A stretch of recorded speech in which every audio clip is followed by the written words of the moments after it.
É.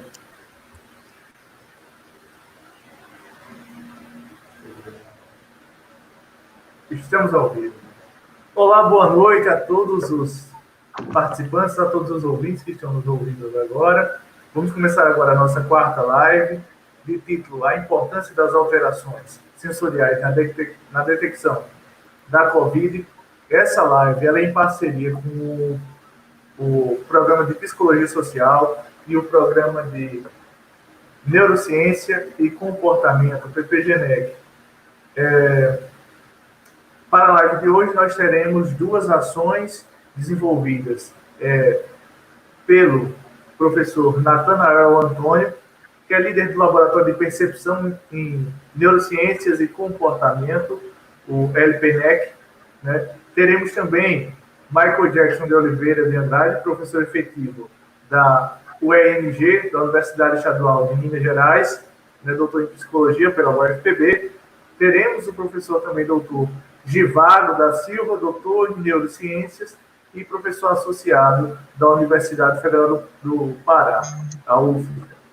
Além disso, teremos dois estudantes, o doutorando em Neurociências, Tiago Fernandes, e a mestranda em Psicologia Social, Gabriela Medeiros. Para iniciar aqui a nossa live, teremos a fala da nossa pró-reitora em exercício de pós-graduação, Débora Lopes. Eu vou passar para ela agora.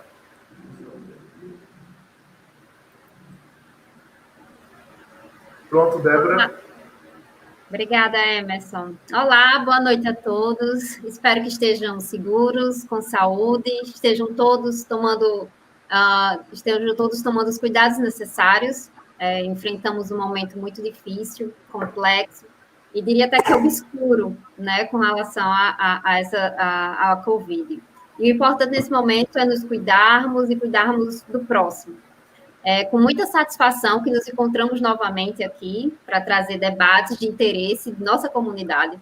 Não apenas, aqui não falo apenas a comunidade, nossa comunidade acadêmica, mas a sociedade como um todo, né? Inicialmente, eu gostaria de agradecer a presença dos professores Natanael, Givago, Micael, e dos estudantes Gabriela e Tiago, que aceitaram participar dessa iniciativa da nossa pró-reitoria de pós-graduação, em parceria com o Programa de Pós-Graduação em Neurociência Cognitiva e Comportamento e o Programa de Pós-Graduação em Psicologia Social. Eu tenho certeza que nos trarão um debate bastante interessante. Então, o debate de hoje, ele faz parte de um calendário de lives que a Pró-Reitoria de Pós-Graduação vem apresentando a vocês, trazendo sempre debates importantes, levando informação ao maior número possível de pessoas.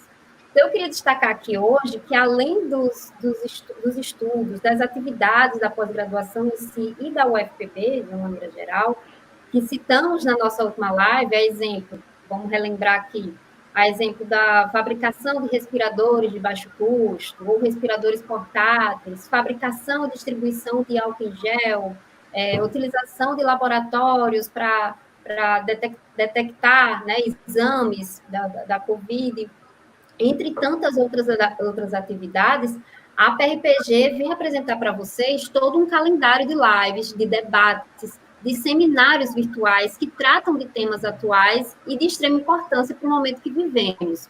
E a gente apresenta aqui também estudos que estão sendo realizados por nossa comunidade científica. Então, essas lives, esses debates, eles são produzidos pela própria PRPG e pelos programas de pós-graduação. E lá no nosso site, prpg.ufpb.br, vocês podem acessar esse calendário e acompanhar todas as nossas ações, como a UFPB, como a pós-graduação tem agido nesse momento de pandemia. Eu gosto de dizer que a pesquisa, a ciência muito mais próxima de todos, muito mais acessível nessa forma de comunicação através de lives, né, de seminários virtuais. E esse é o nosso papel. O papel da UFPB é atuar fortemente nesse período de pandemia, não só nesse período de pandemia, mas também nesse período. E temos a função de produzir conhecimento científico que pode e vai estar ajudando a sociedade nesse momento. Então, hoje, né, dando continuidade a essas ações, nós vamos discutir um pouco sobre sobre um projeto, né, que discute sobre como a Covid-19 atinge nosso sistema sensorial. E aqui a gente já detecta que esse estudo ele pode nos auxiliar no diagnóstico, nas consequências dessa doença para todos nós. Então, trata-se de um tema bastante relevante e de interesse de todos. Por isso, vamos dar início ao nosso debate e, desde já, em nome da PRPG, em nome da Pró-Reitoria de Pós-Graduação da UFPB, agradeço a participação e desejo aos participantes dessa mesa virtual e a todos que estão em casa nos acompanhando um excelente debate. Boa noite, gente, e obrigada a todos pela atenção. Boa noite.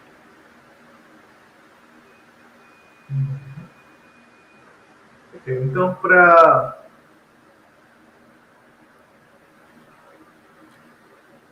começar, eu vou fazer uma pergunta diretamente ao professor Natanael. Caso o professor Givago ou o professor Michael queiram responder, sintam-se à vontade. Então, nós temos aqui hoje a apresentação de 2 projetos de pesquisa, certo? Um visa, avaliar os sintomas da COVID nos sistemas sensoriais e perceptuais, e o outro, avaliar os efeitos leves, moderado e grave da COVID também sobre o sistema nervoso. Lembrando que estas 2 ações, elas são realizadas pelo Laboratório de Percepção, Neurociências e Comportamento da UFPB e o Laboratório Medicinal Tropical da UFPA, da Universidade Federal do Paraná. Nesse sentido, eu queria que os professores começassem comentando, de fato, qual é a relevância desse tema para a sociedade. Boa noite a todos. Né? Inicialmente, gostaria de destacar, né, e agradecer também o trabalho da PRPG, né, e nos possibilitar, de certa forma, nos dar a oportunidade de vir aqui falar sobre as coisas, né, que os programas de pós-graduação, né, eu falei em nome do programa de pós-graduação em Psicologia Social e o programa de pós-graduação em Neurociência e Comportamento, como membro do corpo docente permanente, né, assim, das ações que, de certa forma, nós estamos tentando desenvolver nesse período, né. Então, assim, como já foi introduzido pelo Emerson, né, então a gente tem dois projetos, né, em andamento, né, assim, como é difícil, assim, trabalhar com o sistema sensorial, com as funções sensoriais, geralmente a gente precisa levar as pessoas para o laboratório, né, tá certo? E a gente pensou, mas como é que a gente vai medir nesse momento, né, como é que a gente vai avaliar as funções sensoriais, né, essas alterações sensoriais do ponto de vista da contribuição? Uma vez que a gente tem, né, lido aí muito material, né, que, assim, dentro dos sintomas clínicos que, né, caracteriza bem a COVID, são perda do olfato, perda do paladar, né, mas será que não tem também perda dos demais sentidos, né, sonestésico, auditivo, visual, né, então, assim, pensando que nesse momento seria difícil a gente levar as pessoas para o laboratório, a gente pensou em 2 ações. O primeiro projeto, né, a gente quer utilizar uma escala, né, tá, de autorrelato, onde as pessoas vão estar relatando, de repente, durante o período agora que elas estão com a COVID, né, quais foram os principais sintomas sensoriais, né, pegando os 5 principais sentidos, né. Então, essa pesquisa ela vai ser feita, né, por aplicativo, né, a gente já está tudo pronto no Google Forms, só estamos esperando, de certa forma, a aprovação do comitê de ética para a gente começar a disparar a pesquisa, né? Mas, assim, avaliar, de certa forma, as funções sensoriais, né, uma vez que a literatura mostra que, assim, a maioria das viroses, as doenças, de uma forma geral, ela atinge primeiro, de cheio, a parte sensorial, depois é que aparecem os sintomas, né, clínicos, sintoma cognitivo, outros sintomas. Então, a gente achou por bem de fazer um trabalho inicial onde a gente pudesse realizar ele agora durante a pandemia, né? Esse seria o primeiro projeto. O segundo projeto, que a gente visa avaliar as funções visuais básicas, né? Esse é um projeto que está engatilhado do ponto de vista, assim que as coisas começarem a voltar na normalidade, aí sim, a gente vai levar as pessoas para o laboratório, todas as pessoas que foram, de certa forma, contaminadas, né? E as pessoas que não foram, para a gente poder levar para o laboratório e aí fazer medidas, né? Eletrofisiológicas, medidas psicofísicas, né? Para a gente ver não só esse sintoma clínico, mas para a gente ver as alterações, né? No sistema nervoso central, né? Considerando que uma das portas, uma das janelas aí, né, da contaminação do sistema nervoso central pode ser justamente o sistema olfativo, né, bulbo olfatório, né, e aí eu, de certa forma, já falei muito, né, eu passo a palavra para os demais membros, né, de repente quiser colocar mais alguma coisa. Eu gostaria de colocar que, primeiro, agradecer o convite da UFPB, ao Natanael com o grupo dele, o Michael Jackson em Minas Gerais também. Eu agradeço muito porque, além de ter muita amizade e respeito ao grupo da Paraíba, tenho laços familiares que me ligam à Paraíba todos os dias. Então, desde já agradeço muito essa oportunidade. Eu considero que esses dois trabalhos, eles têm uma importância social grande, porque eu não sei quanto tempo a gente vai estar em convívio com a Covid no dia a dia. Então, eu imagino que vamos ter aí pelo menos mais um ano e meio ainda preocupado com a Covid, e a importância de um protocolo como esse que o Natanael falou, em que a gente possa fazer um rastreamento de pessoas através de sistemas sensoriais, usando aplicativos, pode ser uma importante ferramenta para detectar uma possível infecção antes de testes laboratoriais, que são caros e tudo, pelo menos a gente identificar pessoas em risco e ajudar a fazer monitoramento de saúde dessas pessoas. Então, assim que tiver resultados, a gente vai poder dar boas indicações do quanto essa ferramenta vai poder auxiliar. E eu acho que a gente está em tempo porque, provavelmente, e isso eu falo com certa tristeza, eu acho que a gente ainda está no começo da pandemia mesmo. Ainda vai ter um bom tempo em que o monitoramento das pessoas vai ser necessário. Bom, boa noite. Boa noite a Natanael e aos colegas. Perfeito, eu acredito que as colocações dos professores são de fato bastante relevantes, e eu levo em consideração que, se a gente for ver basicamente o histórico, que é um curto histórico da pandemia, se a gente for ver porque a gente já observa que os primeiros sinais, né, os primeiros sintomas da Covid, é justamente os sinais relacionados aos sistemas sensoriais, né? A gente percebe que os sinais sensoriais, como a perda do olfato, a perda do paladar, já foi diagnosticado por grandes pacientes, pela maioria dos pacientes, e a gente percebe que esse diagnóstico, essa curta história da corona, nos processos de diagnóstico, no processo de conhecer como é que ela está sendo diagnosticada, está sendo, e no seu próprio processo prognóstico, a gente saber como é que acontece as alterações dos sistemas sensoriais, ela vai ter uma dimensão maior para a gente começar a compreender como é que traz esse processo da doença, né? Como é que a gente conhece basicamente a doença. Porque se a gente for pegar basicamente o histórico da doença, a gente sabe muito pouco. Porque se a gente for ver os próprios sintomas relacionados aos sistemas sensoriais, eles não foram detectados na China, foram detectados basicamente na Europa. Então, nem são todos os países e nem são todas as pessoas que, de fato, indicam sintomas sensoriais. Então, eu acredito que a gente começar a entender, a relatar, a trazer um traço, um rastreio desses principais sintomas, né, desses pacientes, essa pesquisa ela vai trazer uma maior relevância social, principalmente no processo diagnóstico, de a gente compreender como é que se dá o processo dos sinais ou dos sintomas desses pacientes relacionados aos sistemas sensoriais.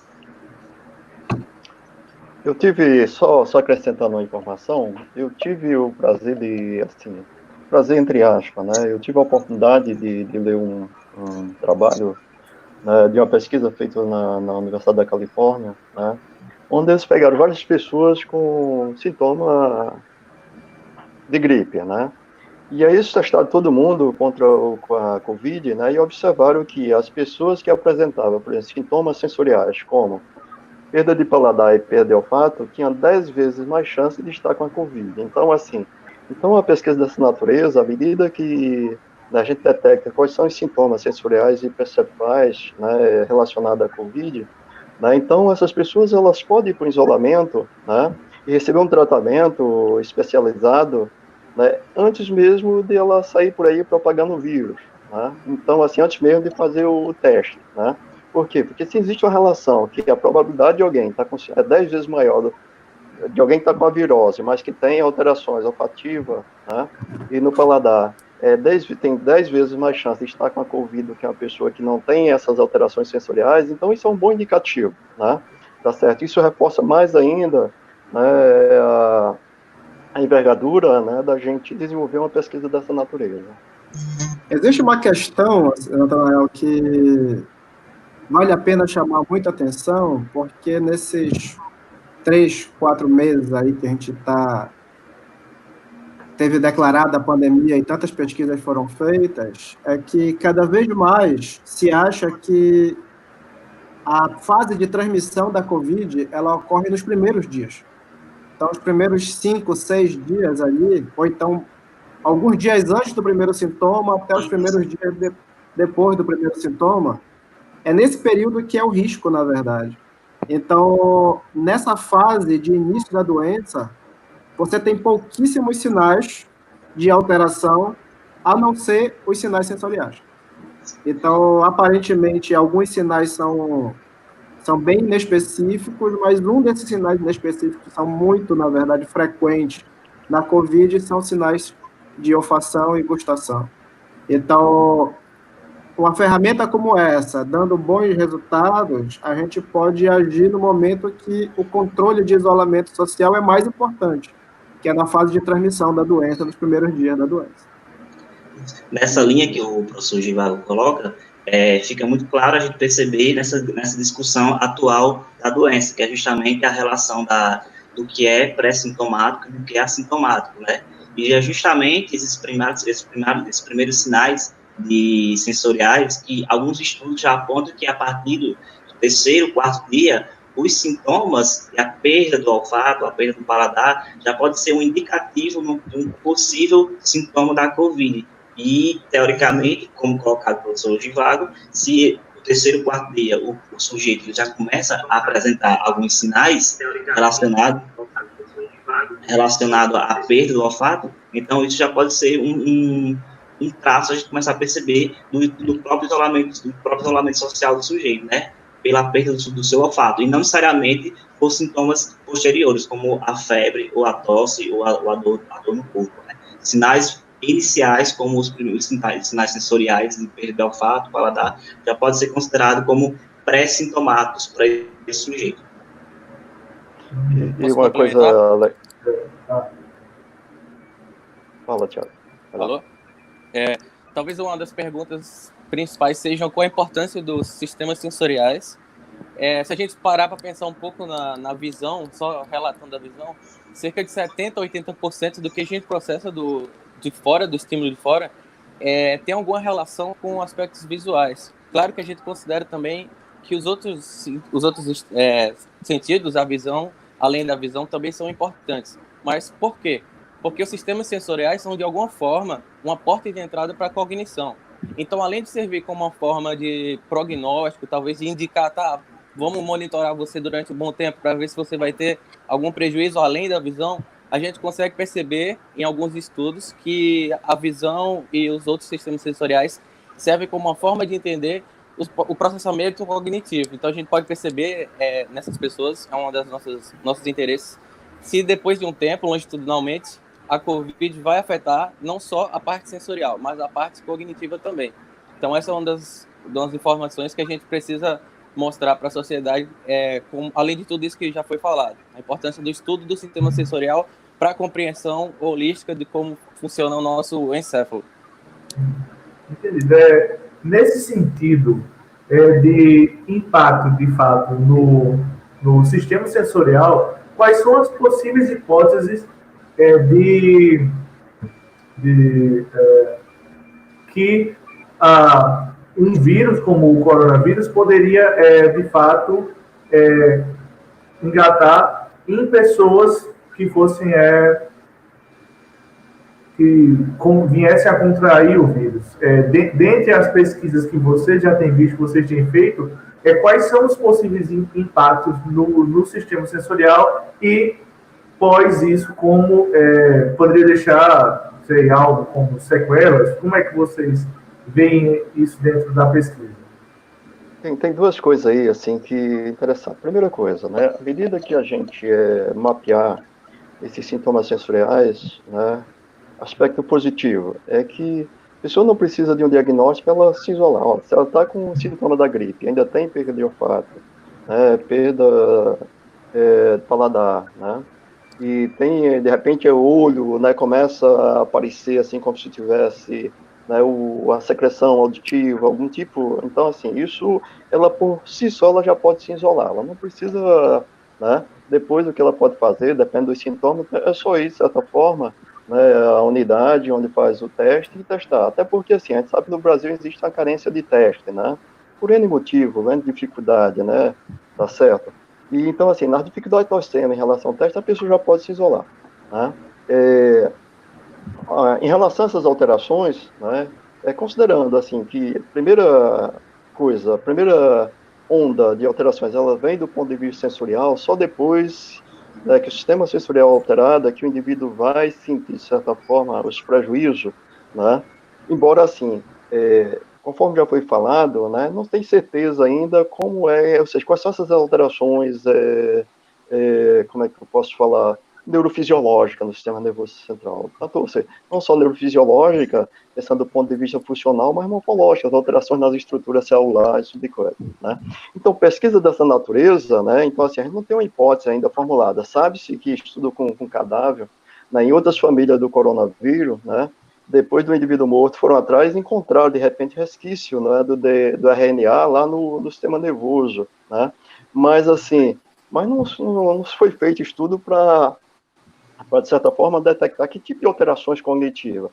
Então, essa pesquisa que a gente está fazendo, né, que a gente quer ver como é que, se existem essas alterações no sistema nervoso central provocado pelo coronavírus, ou pelo novo coronavírus, né, então, a gente vai poder falar alguma coisa, porque a gente vai utilizar modelos visuais, né, tá certo? Tanto eletrofisiológico como psicofísico, que são capazes de dizer não só se tem alteração, mas a gente pode comparar pessoas que foram assintomáticas, pessoas que tiveram sintoma leve, pessoas que tiveram sintomas mais agudos, né?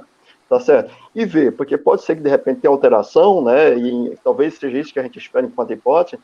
Pode ser que as pessoas que tiveram sintoma leve nem perceberam que estava com a coronavírus, né? Tiveram com a Covid-19, né? De repente, né, não tiveram alteração. Agora pode ser que as pessoas que já sentiram dor de cabeça, febre, esse tipo de coisa, por quê? Dor de cabeça, febre é sinônimo que tem células, né? Pode ter neurônio ali morrendo, de certa forma, né? E as pessoas que precisaram ser internadas, né? Então, se a gente fosse escalonar, então, assim, a gente espera que, pelo menos aqueles grupos, no grupo que tiveram a doença mais aguda, né, que a gente encontre alterações, né, no sistema nervoso central, tomando como modelo medidas, né, eletrofisiológicas e medidas psicofísicas, das funções visuais básicas, no sentido da gente, né, tá certo? Então, a nossa hipótese, a gente espera que a gente encontre não só alterações sensoriais no estudo 1, mas que a gente encontre alterações, né, no sistema nervoso central, né, tomando como parâmetro aí as medidas que a gente vai estar fazendo, eletrofisiológica e psicofísica, no segundo estudo, que vai ser, né, quando as coisas estiverem se acalmando. Professor, Existe uma... Opa, pode falar. Posso? Só complementando um pouco, de forma mais simples, vou tentar simplificar, mas uma das outras perguntas seria como é que o COVID chega na visão. Então, muitos estudos têm mostrado que ele tem uma forte relação com a enzima da angiotensina, e ela está totalmente, o sistema renina-angiotensina está totalmente relacionado com pressão ocular, com manutenção do metabolismo. Então, esse sistema de angiotensina, ele está afetado na COVID. Então, vamos supor que dentro da nossa cabeça a gente tem a chave e cadeado, que seria enzima e substrato. Então, a partir do momento que a COVID entra no nosso organismo, ela abre essa célula e acaba gerando a multiplicação de células, ou então a apoptose das células, sendo que também existem, esse sistema existe em nosso sistema, em nossas partes sensoriais, lá no nosso tronco cefálico, nas próprias estruturas oculares. Então, a COVID ela pode ser disseminada para essas regiões e pode causar a mesma coisa. Ela pode causar, por exemplo, a catarata, seria um exemplo bem sutil, mas seria como a COVID poderia estar relacionado com a visão e com os outros sintomas sensoriais. Eu queria chamar a atenção, porque tudo isso que a gente está fazendo são possíveis desfechos, né, que a gente talvez só vai descobrir com o andar da pandemia. Mas, em relação a alguns riscos que a doença pode trazer, eu queria chamar a atenção para o seguinte: não é de hoje que a gente sabe que alguns vírus eles podem pegar, especialmente a via neurológica olfatória, e entrar no sistema nervoso central. Então, isso daí já se sabe que alguns vírus fazem isso, como o Nathanael falou, alguns estudos pós-mortem fazem o estudo e vê que o vírus está lá no sistema nervoso central e tudo, e acha-se que o corona não deve ser muito diferente disso. Agora, outras coisas que vem se compreendendo após a pandemia e com os estudos agora que têm sido feitos, é que a COVID ela tem um caráter de levar a um quadro de coagulação no sistema, no sangue, né? Então, a formação de coágulos no sistema nervoso pode levar a perdas de algumas áreas corticais, algumas áreas neurais, que façam perder algumas funções sensoriais, motoras, cognitivas e daí por diante. Já existem uma série de casos de pessoas que foram internadas apresentando alucinação, perda da consciência, alguns casos de pessoas que tiveram acidentes vasculares encefálicos durante a crise. Então, tudo isso que a gente está falando é uma coisa que ainda está se identificando quais são os grupos que podem correr mais risco de apresentar esses casos mais graves, assim. Então, se sabe hoje que existem algumas características genéticas que podem facilitar com que a doença tenha severidade maior e tal. Então, a minha impressão é que, com o tempo, a gente vai poder esclarecer melhor esses possíveis impactos que esse monte de quadro que a COVID apresenta, especialmente de coagulação, de quadro de coagulação do sangue, pode trazer para o sistema nervoso. É interessante, professor Rivaldo, a gente pensar, basicamente, segundo o que vocês explanaram até agora, porque a gente pode pensar, basicamente, quais são as vias mais fáceis do vírus ele conseguir adentrar no sistema nervoso central, né? Basicamente, a gente sabe que o sistema nervoso central, ele tem toda a sua armadura, suas meninges, e a gente percebe que como é que um vírus ele consegue chegar ao nosso sistema nervoso central e tentar, além de atacar o sistema nervoso periférico, né? Além de iniciar degenerar as células da nossa língua, células do nosso sistema quimiosensorial, que a gente fala do sistema gustativo, do sistema olfativo, o sistema olfativo, mas a gente está falando o quê? O sistema sensorial. E a gente sabe que esse sistema quimiosensorial, ele facilita muito a entrada desses vírus para o sistema nervoso central. E não só essa via quimiosensorial, mas também a via visual, né? Onde vai facilitar o caminho desse vírus, quebrar barreiras hematoencefálicas do sistema nervoso central e conseguir degenerar algumas áreas específicas do sistema nervoso central. Aí, na fala de vocês, é importante a gente pensar que esses diagnósticos ou esses prejuízos, eles são a curto, médio e longo prazo, basicamente, né, que é um dos objetivos próprios dessa pesquisa que está sendo realizada. A gente sabe que, a curto prazo, o quanto esse vírus ele pode danificar ou causar prejuízo ao sistema nervoso central, especificamente em áreas mais primárias, né? E o quanto o vírus também pode danificar ou causar prejuízo a médio e longo prazo em respostas perceptivas e cognitivas, especificamente quando ele chega a atacar o sistema nervoso central, né? E isso, quando ataca o sistema nervoso central, a gente sabe, como já foi dito anteriormente, o sistema nervoso central, ele trabalha de forma holística, ele não trabalha de forma individual. Não vai só danificar uma área gustativa, uma área olfativa, né? Teoricamente, vai danificar várias respostas cognitivas e várias respostas perceptivas também. Eu gostaria de destacar, ouvindo a fala do Vago e do Maico, né? Principalmente para quem está nos ouvindo, né? E veja, tudo que a gente está falando são possibilidades, são hipóteses, né? Que precisam ser testadas de alguma forma, né? Até porque, assim, cada organismo, de certa forma, reage, né, de maneira diferente ao vírus, né? Então, assim, e quando se fala sistema nervoso central, você pode ter uma alteração que é micro, que é imperceptível, que isso, o sistema nervoso é altamente prático, rápido ele se organiza e supera, né, esse obstáculo, mas a gente pode ter algo que seja mais, né, mais danoso, né, que pode afetar, de certa forma, a cognição, né? E tudo isso é conjectura, por quê? Porque, assim, a gente começa a ler várias coisas, e essa semana eu tive a oportunidade de ler, de repente, uma matéria que dizia que as pessoas que é do tipo sanguíneo A, né, elas são mais propensas, né, a ter os sintomas mais graves da Covid, né? Mas, assim, mas será que todo mundo quer? Não, né? Eu acredito que não, porque, né, quando se trabalha, né, realmente tem as reações do organismo, elas são diferentes. Mas o que se mostra é que as pessoas que são do tipo sanguíneo, elas têm uma probabilidade maior de ter um agravamento da crise, né? Assim também como eu andei lendo, né, que, por exemplo, na mesma pesquisa lá que diz que as pessoas que têm alterações, perda de olfato e paladar, geralmente, né, tem 10%, são 10 vezes mais probabilidade de ter o coronavírus.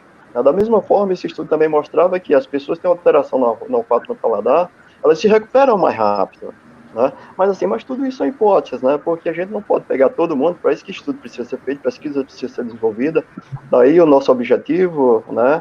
E né, de propor estudo dessa natureza, justamente no sentido de contribuir aí nesse momento que se sabe muito pouco, né? São muitas especulações, muitas hipóteses, né? Mas que a gente tem que ter cuidado, né? De olhar para esse conhecimento, para tudo que está sendo produzido aí com uma certa ressalva. Essa hipótese, professor, que você levanta, ela é muito importante, porque se a gente for ver o próprio progresso dos sintomas sensoriais, os pacientes, basicamente, que foram acometidos pela Covid na China, particularmente, eles nomearam sintomas olfativos e gustativos. Esses sintomas sensoriais, eles só foram mais vistos, principalmente pelos pacientes da Europa, né? E esses pacientes também da América. Por isso que a gente diz, são possibilidades, são conjecturas que a gente ainda não tem resultados propriamente ditos. São hipóteses que a gente está sugerindo que, possivelmente, essas ações da Covid, ela pode prejudicar a curto, médio e longo prazo, mas isso também vai ter diferença de acordo com o sexo, que a gente sabe que as mulheres são mais propendientes a ter essa diminuição. Em relação à idade, a gente leva em consideração até que um paciente mais idoso, teoricamente, ele vai perder a sua sensação olfativa, visual, gustativa, pelo próprio progresso do desenvolvimento, né? Pelo próprio progresso do envelhecimento. Então, existem vários fatores, que não é só a Covid, mas também o próprio envelhecimento do sistema nervoso central, que pode provocar essa perda das sensações e percepções. Por isso, como o senhor fala, são hipóteses, são conjecturas que a gente tem que levar a teste, a gente tem que começar a compreender como isso está sendo entendido.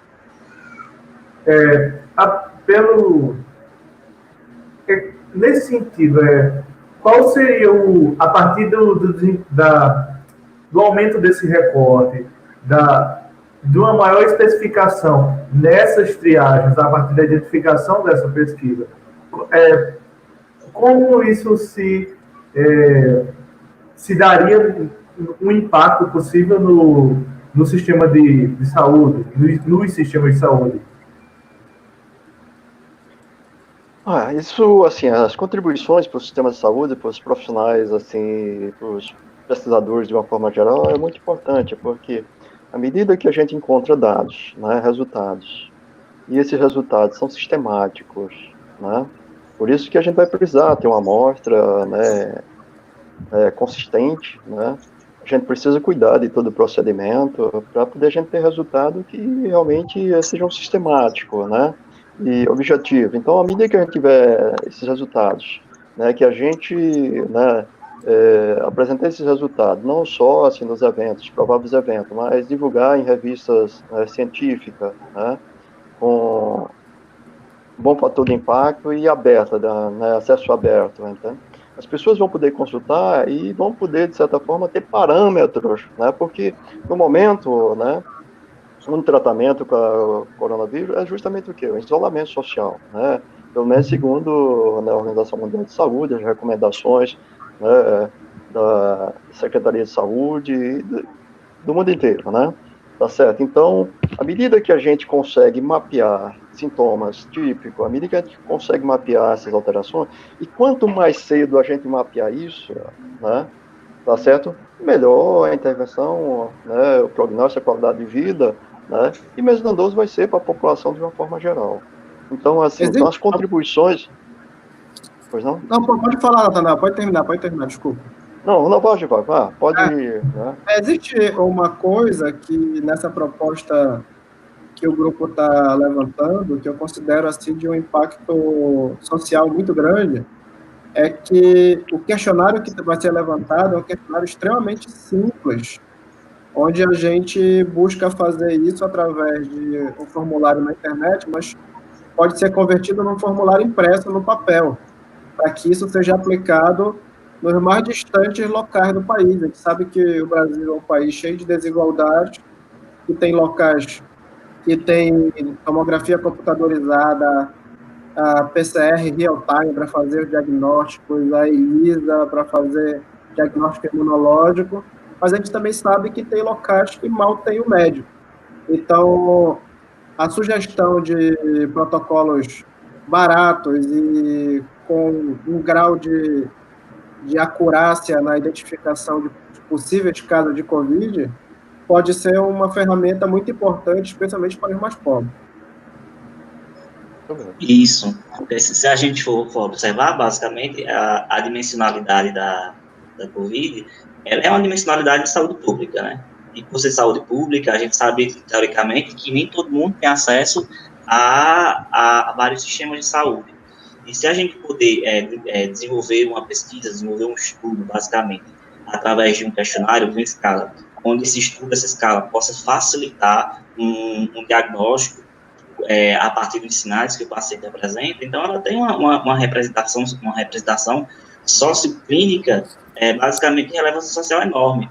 Porque se o paciente não tem condições, a gente sabe que a situação pública do Brasil, o paciente não tem condições de fazer vários testes, como o professor Givago falou, testes de neuroimagem, testes de medidas eletrofisiológicas, testes que vão a um ambiente clínico próprio, e a partir se o paciente souber que tais sinais como uma perda gustativa, uma perda olfativa, uma perda da baixa visão, podem ser sinais de uma possível doença, então ele já pode começar a se cuidar basicamente antes mesmo de ir a um hospital, antes mesmo de buscar maiores respostas.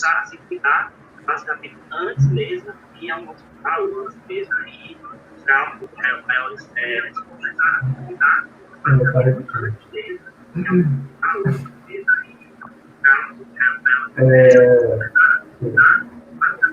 Então, pelo que eu tenho visto, nesse sentido, essa pesquisa, ela tem, de fato, a possibilidade de um grande impacto nessas triagens dos sistemas de saúde para possivelmente aumentar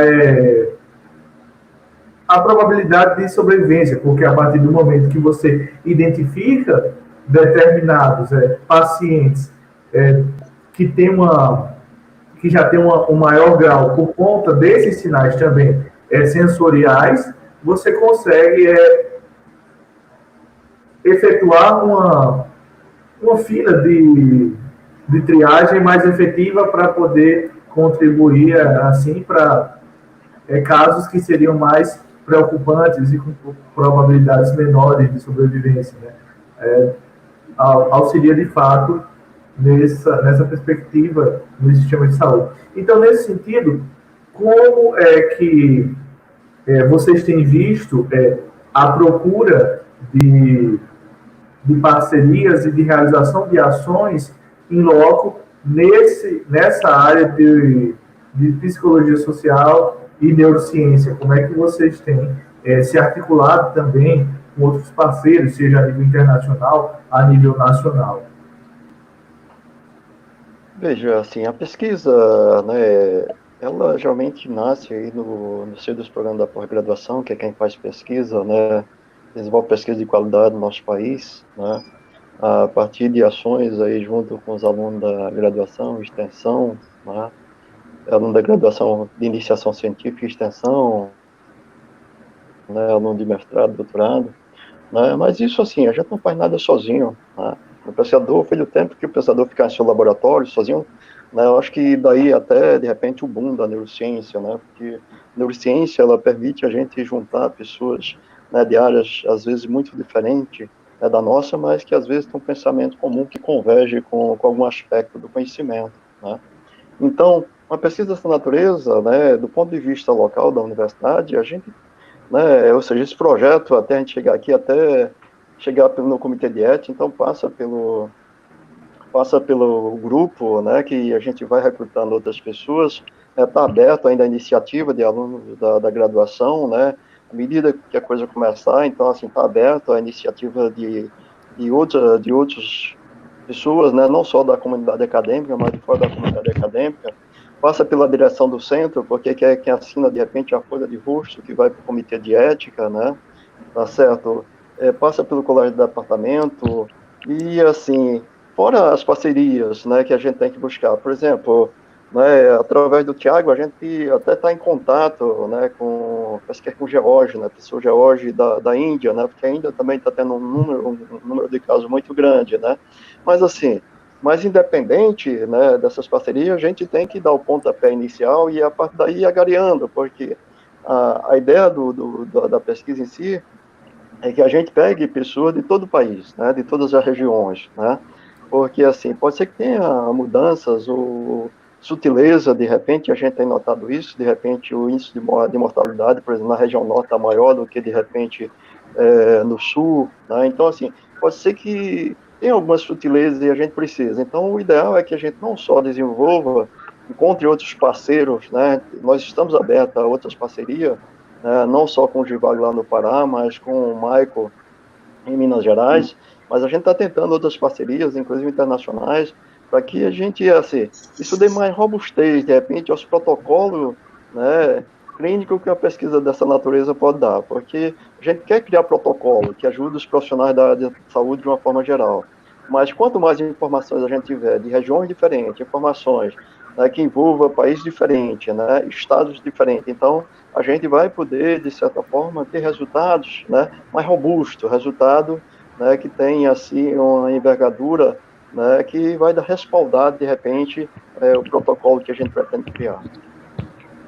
Boa noite. Seguindo essa linha do que o professor falou, nossas parcerias, além de internacionais e com outros estados, a gente também está pensando a nível local. Como nós estamos espalhados devido à quarentena em diversas cidades, nós podemos entrar em contato com as prefeituras, pensando até mesmo no que o professor Givago falou, que nem todos têm acesso à internet.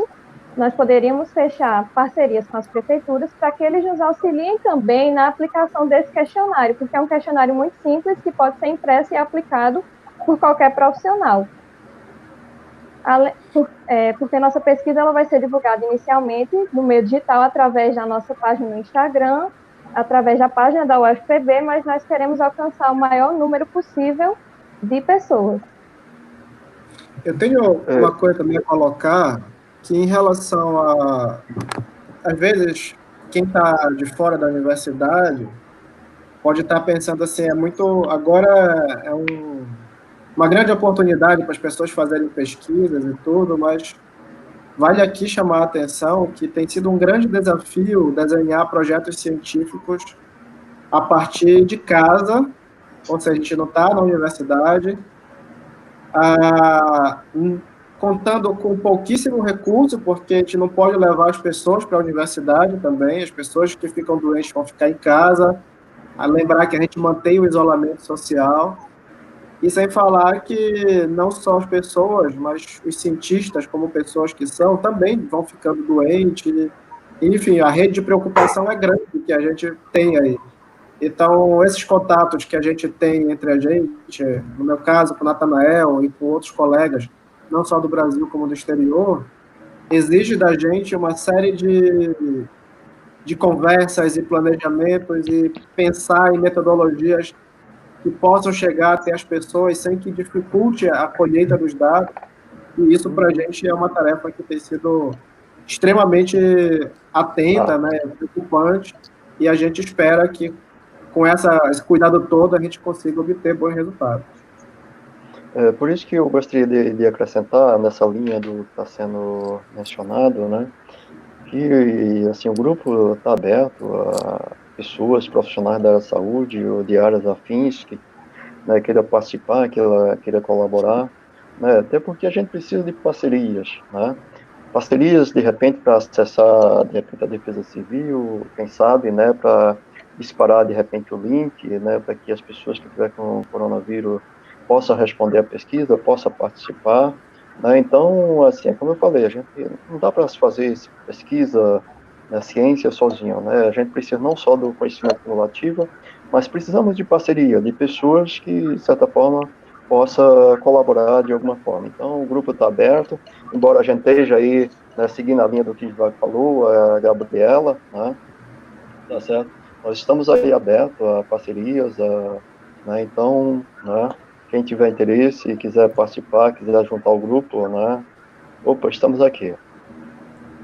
Tem uma perspectiva que eu acho interessante, dentro do fazer esse universitário, seja dentro da pesquisa, seja dentro da extensão, que é a perspectiva da verticalização do ensino, ou de um termo, em uma perspectiva simples, ela indica a possibilidade de gradação dos estudantes. Então, como que uma pesquisa dessa, ela pode auxiliar tanto para o desenvolvimento de um conhecimento específico agora, quanto desenvolvimento de conhecimentos através de pesquisas futuras, através dessa verticalização, que é o estudante da graduação agora que entra na pesquisa e tem um mote, um insight para uma pesquisa de mestrado e possivelmente depois para doutorado. Como que essa ação ela fundamenta isso, ela provoca os estudantes que estão participando nesse sentido? Veja, tem várias formas diferentes, né? Mas uma que eu gostaria de destacar o próprio conhecimento, como eu falei há pouco tempo atrás, ele é cumulativo, né? À medida que a gente desenvolve uma pesquisa dessa natureza e ela dá, né, bons frutos, isso vai motivar, né? Vai motivar os alunos. E as publicações, à medida que uma pesquisa, de certa forma, a gente inicia a pesquisa, iniciar é fácil. Mas a pesquisa, ela só é concluída, ela só termina quando a gente pega esses dados, né? Todos os resultados que nós encontramos e publicamos esses resultados, né? Tá certo? E, às vezes, esses resultados eles são publicados, eles ficam aí, né? Não só para servir como elemento, né? Como parâmetro, né? Tá certo? Para situação mundial atual, né? Mas para futuras, de repente, viroses, né? Que possa vir no futuro, né? Porque, assim, a gente sabe que tem uma série de problemas, né, acontecendo no mundo, né, que, assim, nada impede que daqui mais a 20, 30, 40 anos, eu espero que não, né, todos nós esperamos que não, mas de repente a gente pode se deparar com situações, assim, bem complicadas também, né, e são esses estudos, né, que são cumulativos, né, o conhecimento de informação cumulativa, que vai, de certa forma, nortear. Por isso que, no momento, assim, à medida que a gente desenvolve e cria parâmetros, né, a gente vai estar contribuindo, né, isso vai ficar aí como um legado, de certa forma, né, e vai servir para gerações, não só para a nossa geração no momento, né, mas quem sabe ficar aí para outras gerações, né, que possa vir depois de nós. Eu gostaria de falar um pouquinho da minha experiência, né, que eu fui aluna de iniciação científica, ingressei agora há pouco no mestrado, e participar de pesquisas ao longo da graduação foi muito importante para que eu desenvolvesse essa mentalidade mais científica. Então, no momento em que nós estamos, que se conhece ainda pouco sobre esse vírus, um aluno de graduação que tem a oportunidade de participar de uma pesquisa dessa, direta ou indiretamente, isso vai fomentar nele uma vontade de buscar mais o conhecimento científico. Foi o que aconteceu comigo, é o que eu vejo acontecendo com outros colegas meus que se envolveram na pesquisa logo cedo na graduação e que foram ingressando na pós-graduação posteriormente. Então, isso vai contribuir bastante para a verticalização do conhecimento. essa resposta da Gabi é interessante, porque se a gente for ver, se a gente for observar, basicamente, qual é o objetivo da gente entrar na academia, né? É justamente a gente fazer um crescimento acadêmico, né? Esse crescimento acadêmico, ele tem esse processo de verticalização, tem esse processo de transversalidade, que é o que, basicamente? Você se relacionar, você possibilitar desenvolver eixos, áreas temáticas de pesquisa.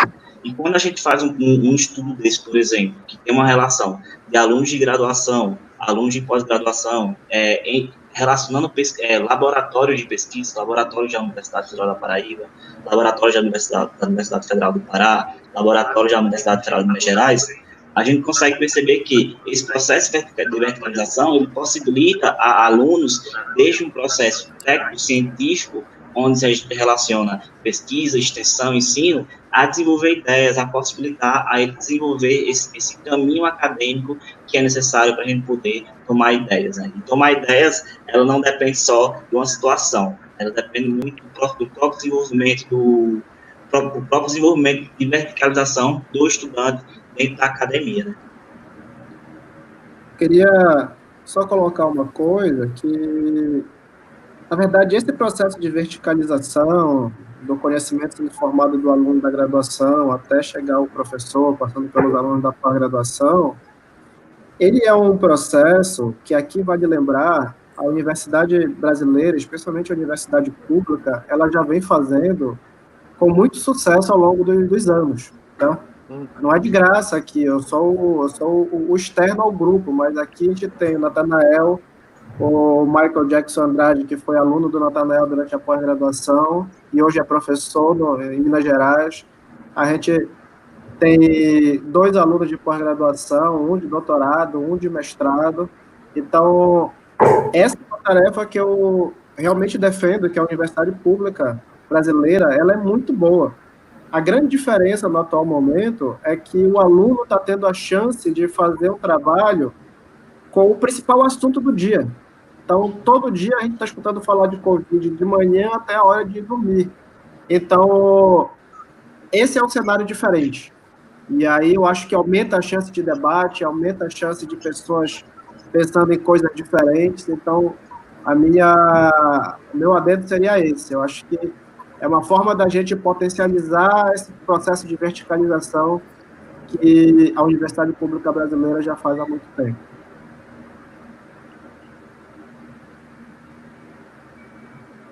Alô? Oi. Posso complementar, então? Pode, vá. Como todo mundo falou, esse processo de verticalização é muito importante para que a gente pegue os dados e chegue, de certa forma, à educação. Mas a gente também precisa destacar um pouco da importância desse processo de integrar diferentes regiões para que esse conhecimento seja difundido de forma horizontal, que cada aluno possa conversar entre si e levar essa informação adiante. A gente não pensar simplesmente em um processo único de vertical, que vai de baixo para cima ou de cima para baixo, mas de que ele envolve toda essa rede e vá de forma horizontal e transversal entre as regiões. Então, a gente acredita que essa integralização entre as diferentes regiões são fundamentais para que a gente possa construir, desenvolver e aplicar na educação e na saúde o que a gente está se propondo a avaliar. É interessante o que o Thiago colocou, porque basicamente a gente vê nesse processo de verticalização o próprio processo de transversão, né? Por exemplo, um laboratório do próprio Natanael, ele tem uma ênfase maior em estudar pesquisa relacionada a sistema visual, né, como também o laboratório do professor Givago.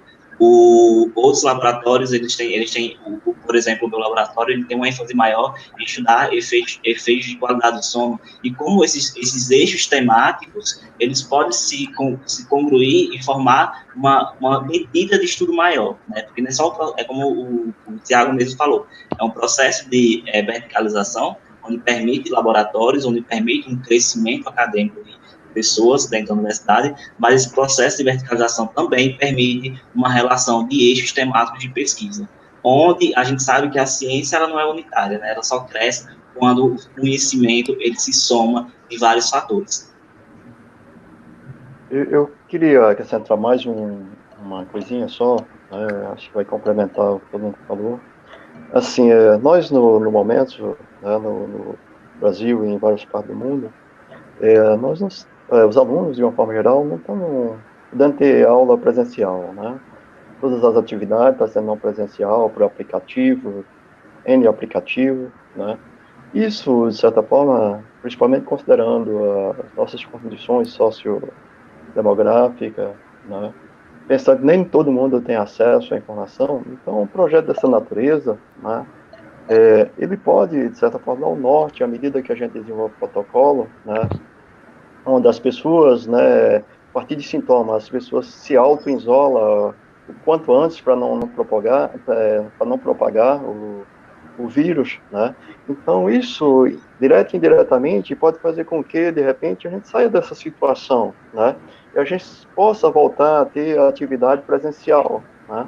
Que isso, de certa forma, é importante para esse processo de verticalização, né? Ou seja, dar acesso à informação a todas as pessoas de uma forma geral, porque a gente sabe que atividade não presencial de uma forma geral, ainda, de certa forma, excluindo um ou outro, né, dentro das condições sociais que a gente vive no país.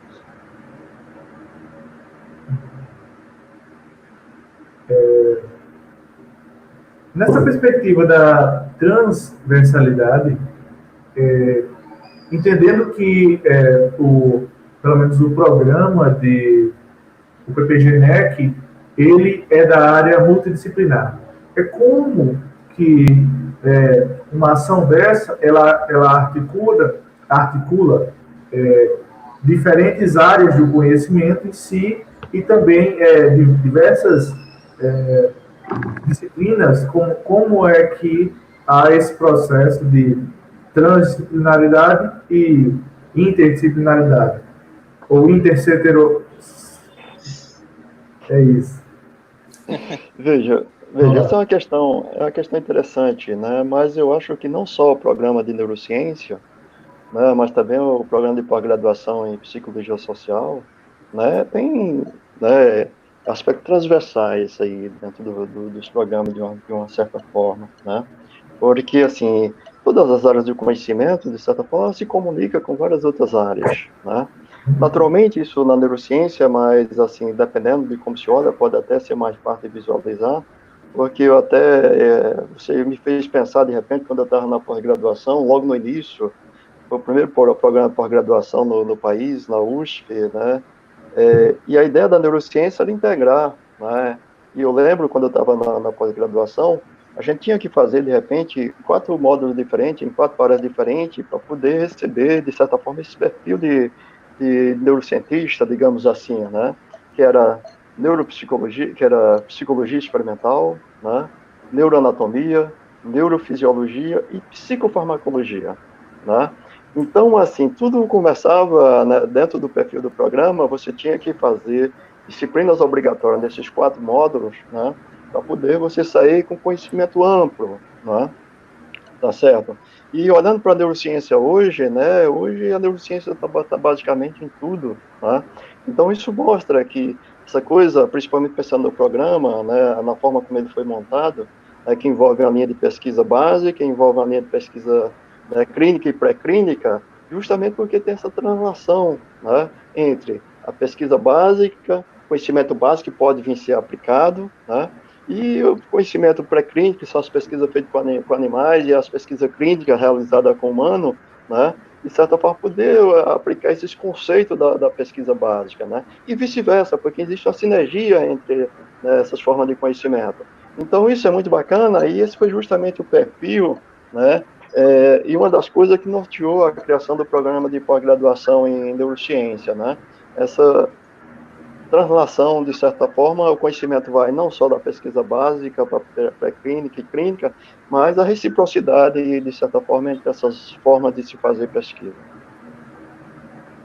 Chamar a atenção que, como o Emerson colocou, a gente tem aí a multidisciplinariedade, a interdisciplinariedade. Hoje em dia, essas pesquisas que a gente faz, praticamente, elas sempre têm alguém de várias áreas do conhecimento. Então, não é só uma pessoa que é da biologia, psicologia, ou medicina, ou fisioterapia, não sei o quê. Agora a gente tem pessoas que são da computação, trabalhando com a gente em análise de dados de grande quantidade, fazendo algoritmos para várias coisas, aprendizado de máquina, essas coisas assim.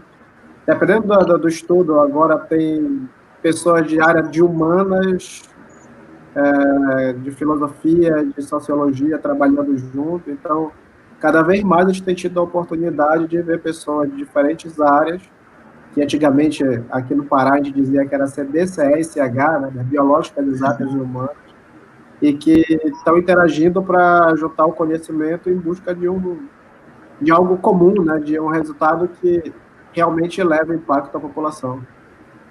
É interessante, Ivan, isso que você falou, né, me fez lembrar, por exemplo, o próprio grupo, né, do Laboratório de Percepção, Neurociência e Comportamento. A gente tem profissionais de várias áreas diferentes da saúde, inclusive, assim, nós temos um advogado no grupo, né,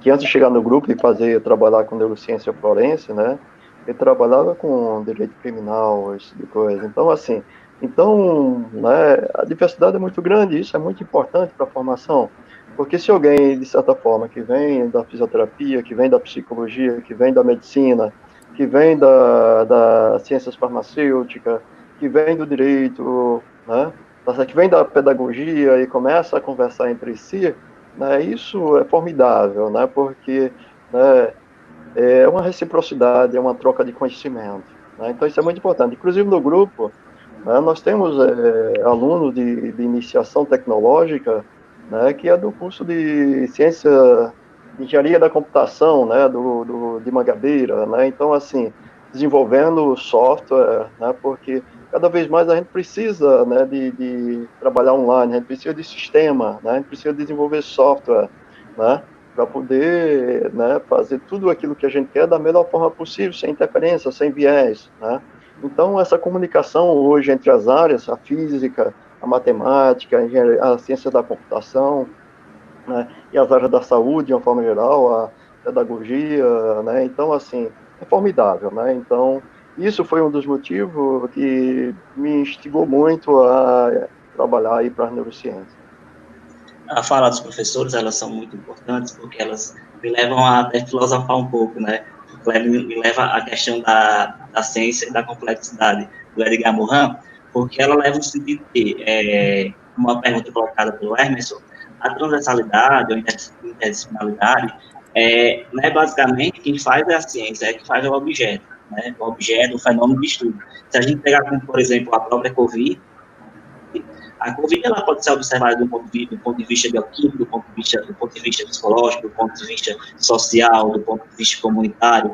Então, esse processo, ou essa oportunidade de a gente poder integralizar a ciência, ela favorece muito a gente conhecer o objeto, né, o objeto do fenômeno. Conhecer a COVID a partir desses vários eixos temáticos, ele possibilita cada vez mais ao nosso objetivo. O objetivo não é saber não saber o que é a COVID, mas como é que a COVID funciona, como é que é a COVID, onde é que está a COVID, qual é o processo da COVID, esse processo de conhecimento do todo. Então, esse processo de integralização, de diversificação, a gente conhecer o fenômeno, como, por exemplo, a COVID, nos seus vários eixos temáticos, né? A gente poder, sim, conhecer o fenômeno real. Quando a gente pensou de montar essa estrutura de série sobre ações sobre a COVID, foi justamente nesse ponto, sabe, professores? A gente identificou que havia uma certa monopolização, eu vou dizer monopolização, fiquem umas aspas gigantes aqui ao lado, do discurso sobre a COVID nas áreas de saúde. E aí a gente pensou, mas cientificamente nós temos 49 áreas de conhecimento, 49 áreas de conhecimento bem estabelecidas e difundidas. Então, por que não provocar os nossos pesquisadores e fazer esse certo mapeamento dessas ações dessas outras áreas e ter as mais diversas visões sobre um determinado contexto, que é o contexto da pandemia do coronavírus. Então, a possibilidade de construção de conhecimento, né, ela é enorme, né?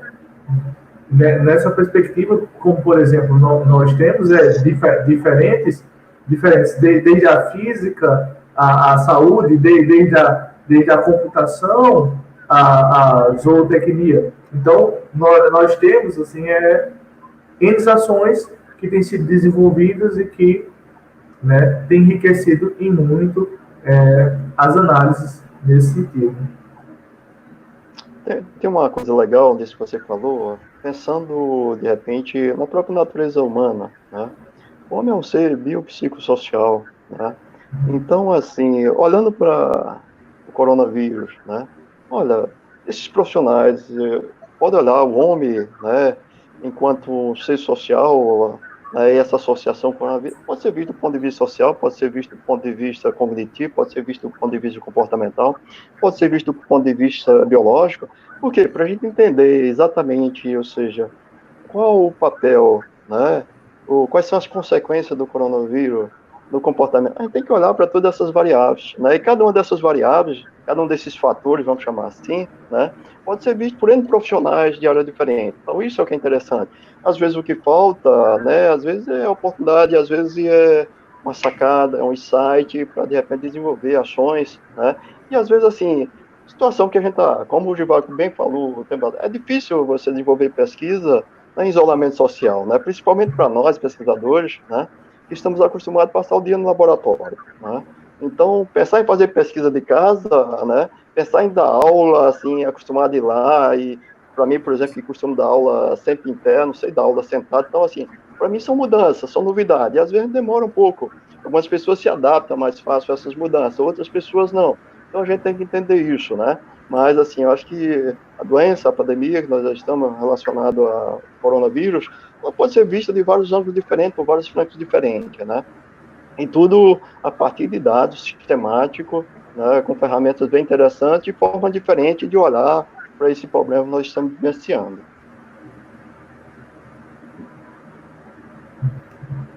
Entendi. Então, eu acho que a gente já navegou aqui por todos os tópicos. Caso vocês queiram, vamos encaminhar, né, ao encerramento. Vocês queiram colocar pontos que vocês achem interessante também para suscitar aqui as discussões, sintam-se à vontade, agora está aberto, sem uma pergunta específica. Se deixar, eu falo muito, né? Mas aí, assim, eu gostaria de fazer uma solicitação nesse momento a todas as pessoas que estão nos assistindo, né? No sentido, assim, a gente vai precisar de fazer essa coleta, de aplicar o questionário, é um questionário super simples, que vai para o aplicativo, o link, a pessoa só linkar e, de repente, vai responder a um termo de consentimento livre esclarecido, bem simplificado, bem rápido, e a gente cuidou do questionário para bem objetivo, as pessoas saírem só aplicando, né? Então, eu queria, de certa forma, contar, né, com a colaboração de todas as pessoas que estão nos ouvindo, não só do ponto de vista de responder, né, porque seria interessante não só as pessoas que estão com coronavírus respondam, mas também as pessoas que não tiveram, até para ter alguns parâmetros, né, mas que essas pessoas que estão nos ouvindo também multipliquem, né, ou seja, passe, porque, assim, o coronavírus está cada vez mais perto da gente. É difícil hoje encontrar uma pessoa que já teve um amigo, um conhecido, um colega, alguém que já foi contaminado, né. Então, se as pessoas puderem, né, fazer a gentileza de, à medida que tiver acesso, esse link vai estar disponível, de certa forma, no Instagram do laboratório, né? E a gente vai ver se contacta, né, vários segmentos diferentes, né, da sociedade para divulgar. Então, à medida que vocês tiverem acesso, se puderem, por gentileza, não só responder de forma fidedigna, né, mas passar para pessoas que, de repente, foram contaminadas, né, a ciência agradece, a pesquisa agradece, o grupo agradece, a universidade agradece, enfim, né, só tenho a agradecer a todos. Também queria aqui colocar essa hora da gente treinar e praticar a solidariedade. Eu acho que participar de projetos de pesquisa nesse momento não é apenas colaborar com o mestrado ou doutorado de alguém, mas agora é colaborar com o futuro de todos nós. Então, uma série de propostas têm sido feitas, não só por nós aqui, eu mesmo já participei de uns 30 trabalhos que o pessoal tem mandado por e-mail. Saibam que esses trabalhos são feitos por pessoas que estão com interesse enorme em poder criar condições de que esse período de pandemia seja o mais curto possível, com a menor quantidade de perdas e que a gente possa voltar à vida normal tão logo que seja possível. Então, a gente poder colaborar com iniciativas como essa que a gente vai iniciar agora, eu acho que é um ato de humanidade, solidariedade e de apoio à ciência, que sempre que a humanidade necessitou, ela esteve lá para dar o apoio. Minha fala vai basicamente na mesma orientação dos professores, né? Eu acho que o momento, apesar de momento gritar pela fala da ciência, a gente tem que levar em consideração que o momento é o momento da sociedade. Então, primeiramente, eu acho que o ponto primordial é a gente continuar mantendo o isolamento social, né? Eu acho que pelo isolamento social a gente vai, teoricamente, diminuir o fluxo da pandemia. Mas aí, como a ciência ela tem que se intercalar, ela tem que buscar respostas, ela tem que buscar soluções para a sociedade, então acho que é uma forma da gente poder ajudar a sociedade, a gente elaborar questionários, elaborar escalas onde a ciência pode chegar à casa das pessoas, né? Onde as pessoas em casa, dentro do seu próprio espaço, no seu isolamento social, ela possa contribuir de alguma forma para que a gente possa traçar um perfil desse período, dessa pandemia. Então, acho que se a gente puder contribuir nesse momento que seja contribuir nessa relação de ajuda da ciência, da sociedade, cada vez mais o intuito é a gente poder levar informação para as pessoas, mais informação para as pessoas que continuem se mantendo em isolamento social. Eu queria destacar, Michael, uma coisa assim que é muito, para mim, é formidável, né? Ou seja, o pesquisador, ele não vai a lugar nenhum, né? Ele não faz nada se não tiver, de certa forma, né, aquelas pessoas, né, de certa forma, se propõem a ser voluntário das pesquisas de uma forma geral, né, principalmente para quem trabalha com humanos, né? Para quem trabalha com animais, né, que também tem, né, sistema de ético muito rigoroso, né, cada vez mais rigoroso em relação, né, que tem suas dificuldades também, mas trabalhar com humano, né, trabalhar com pessoas, se não tiver que aquelas pessoas, de certa forma, se dispõem, né, a gastar alguns minutos para responder um questionário, a gente não vai a lugar nenhum. Então, assim, por isso que fica aí, de certa forma, nosso pedido, né, e espero que todo mundo seja generoso com a ciência, de uma forma geral, não só com esse projeto, mas com outros projetos que estão sendo desenvolvidos aí. Acho que é isso mesmo, acho que ajudar a formar o conhecimento e, da nossa parte, como pesquisador, ajudar a compartilhar o conhecimento, porque esse é um lema que, cada vez mais, eu acredito, que o conhecimento é para ser compartilhado e que a gente, como pesquisador, possa, ao colher esses dados, compartilhar isso com o máximo de pessoas que precisam, visto que o nosso país é um país pobre e que muitas pessoas não têm condições de ter um acesso à saúde adequada. Então, se a gente puder, ao fazer uma pesquisa dessa, contribuir com os mais pobres, a gente está fazendo uma grande contribuição para o nosso país.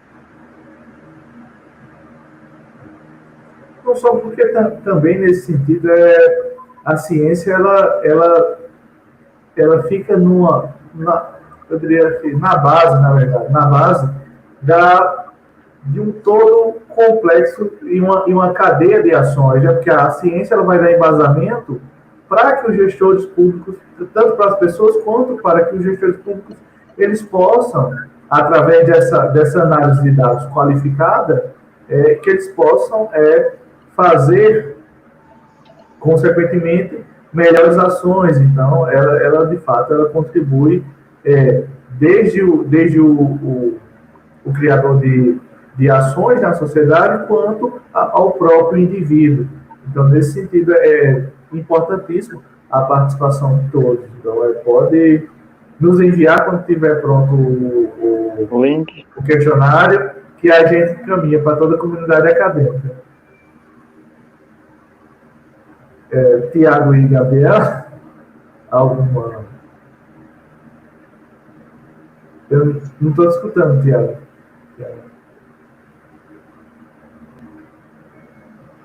Não.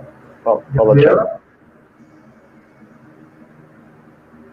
O microfone dele está aberto.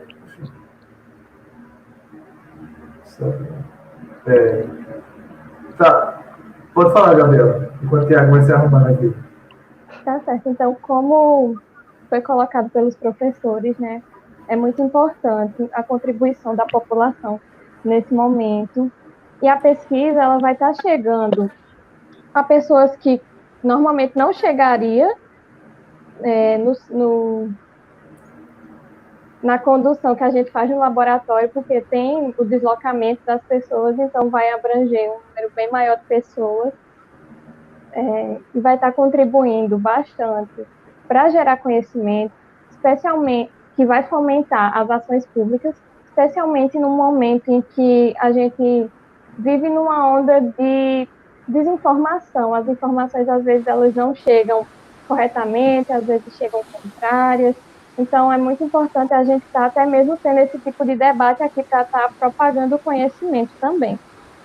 E só mais uma colocação que eu queria falar, não em relação diretamente à pergunta que você fez, mas ainda até voltando um pouco antes, nas outras questões que foram faladas, do quanto estar participando desse projeto está contribuindo para a minha formação. Então, é um projeto que tem uma natureza que vai contribuir tanto para a população em geral, quanto para a comunidade acadêmica.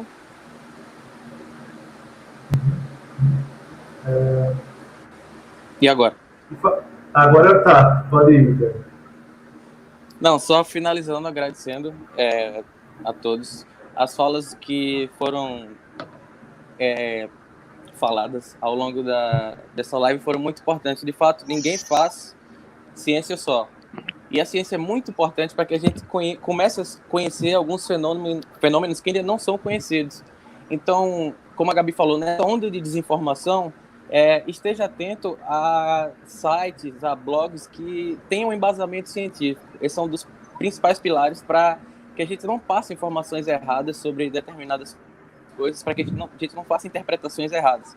Além disso, de a gente não fazer ciência só, a gente precisa do financiamento. Então, a gente agradece muito às agências de financiamento que têm colaborado com todos nós para essa continuação das pesquisas e os programas de pós-graduação que têm sido fundamentais nesse processo de divulgação e de disseminação do conhecimento e do que a gente tem pesquisado. Eu queria só acrescentar, Tiago, eu perdi o início da tua fala, infelizmente, né? Mas assim, lógico, nesse momento, assim, os projetos de pesquisa, né, a gente está sem financiamento para esse projeto de pesquisa, a não ser o financiamento da própria instituição, né? Os programas de pós-graduação, que de certa forma dá apoio, né, as pesquisas são desenvolvidas no seio, então, os programas de pós-graduação, de certa forma, a própria estrutura da universidade, né, então, todo o apoio que nós temos nesse momento é mais institucional, né? Mas, à medida que tiver oportunidade, do ponto de vista abrir algum edital aí, CNPq, CAPES, ou de repente alguma outra fundação, a gente vai estar, de certa forma, atento para submeter, para poder a gente ganhar recurso, né, do ponto de vista de tornar, né, porque até então a gente vai tentar manter todo o projeto de pesquisa. Você vê como fazer pesquisa é árdua, né? Toda a atividade de pesquisa vai ser desenvolvida vai ser financiada, de certa forma, fora a estrutura que nós temos da universidade, o apoio que nós temos, que é importante, né? Recurso próprio dos próprios pesquisadores, né? Então, bem, é isso. Gostaria de agradecer aqui a participação de todos vocês. Sem dúvida, um tema de extrema importância. Parabéns pela pesquisa de todos vocês, por essa articulação em nível nacional, né? Temos aqui também a Universidade Federal do Pará, a Universidade Estadual de Minas Gerais. Então, de fato, ciência se constrói com articulação, né? Então, gostaria de agradecer a todos os participantes aqui que nos acompanharam até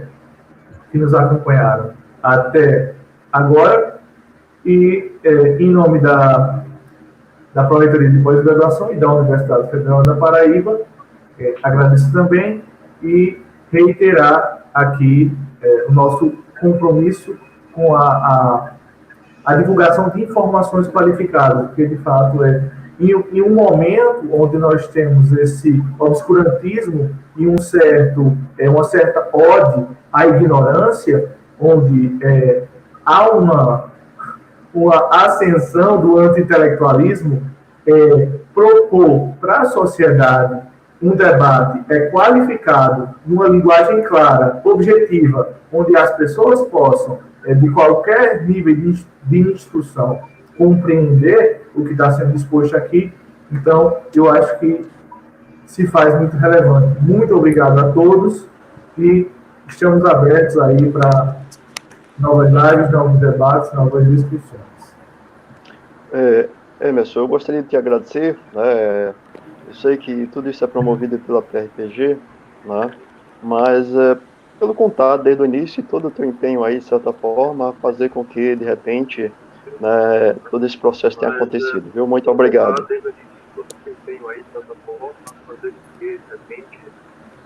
Então, é isso. Vamos encerrar agora e até a próxima.